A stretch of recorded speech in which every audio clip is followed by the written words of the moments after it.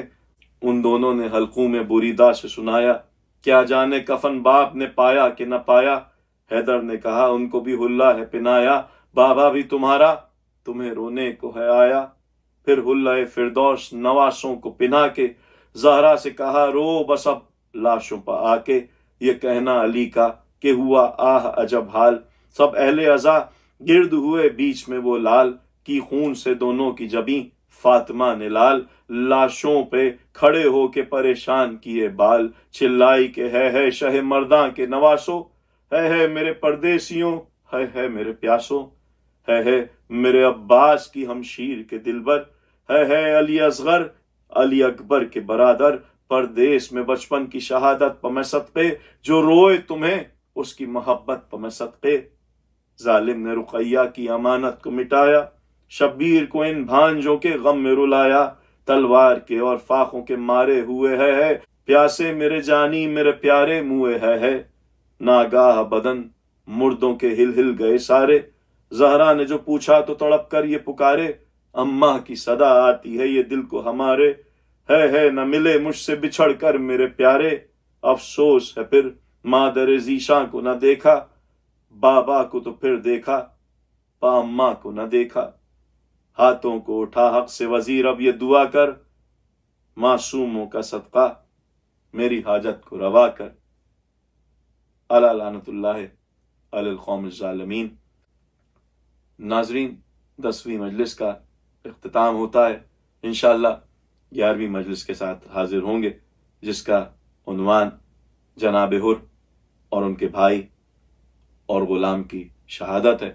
اصغر مہدی اشر کو اجازت دیجیے. خدا حافظ الناصر.